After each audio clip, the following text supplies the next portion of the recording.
The drama surrounding Manny Pacquiao's return to the ring against Jessie Vargas was never really about whether the Filipino icon could still fight.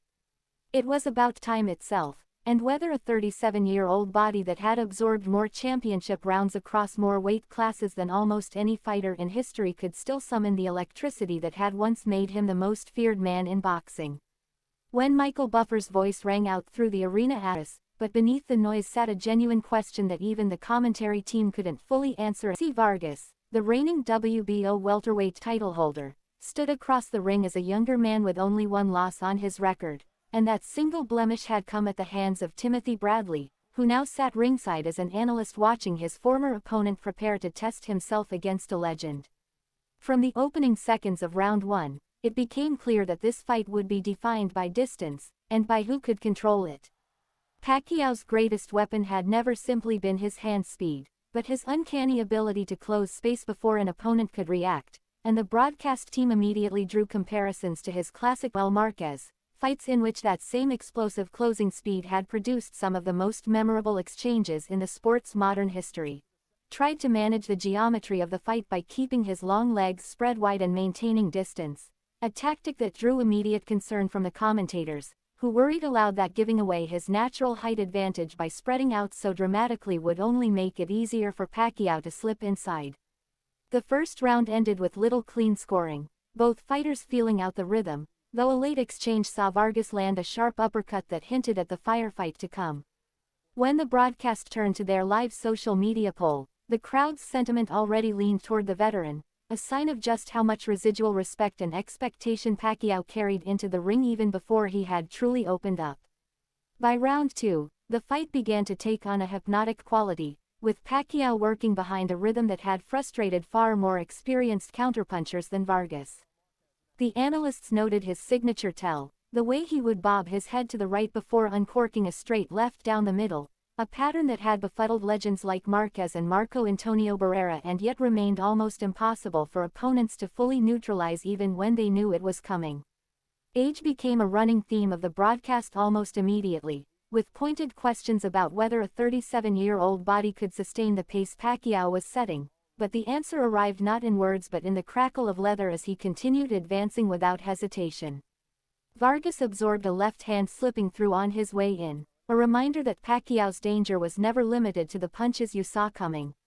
The turning point of the early rounds arrived in round 4, when Pacquiao, in the words of the commentary team, decided to put his foot on the gas pedal earlier than usual and test the young champion's resolve directly. What followed was the fight's first genuine seismic moment, a knockdown that entered and reshaped the entire complexion of the contest. It was a reminder of exactly why Pacquiao remained a singular threat even against fresh legs and youthful ambition, and it validated every warning the broadcast team had offered about his ability to erupt without warning. Vargas, credited by the announcers for his poise, rose and continued fighting, refusing to let the knockdown collapse his composure, and in the process he began to earn grudging respect from a broadcast crew that had spent the opening rounds cataloging his vulnerabilities. As the rounds progressed, a fascinating subplot developed around Pacquiao's less discussed defensive skill. The panel emphasized that his reputation as an aggressive, high-volume fighter often overshadowed how difficult he actually was to hit clean, with subtle head movement and disciplined arm positioning deflecting shots that a less experienced eye might have missed entirely. Vargas, determined not to be a pure punching bag, began finding opportunities of his own, catching Pacquiao with straight right hands as the veteran surged forward, moments that the commentary team flagged as exactly the blueprint Vargas needed to replicate more consistently if he hoped to turn the tide. There were flashes, too, of Vargas showing championship pedigree, standing his ground rather than retreating, engaging in exchanges rather than simply surviving them, and the broadcast repeatedly praised him for fighting like a man determined to defend his title rather than merely finish the fight upright. Round 8 brought chaos into the equation when the two fighters clashed heads, opening a cut above Vargas's eye that sent blood streaming down his face and immediately raised questions about whether the fight might be stopped prematurely.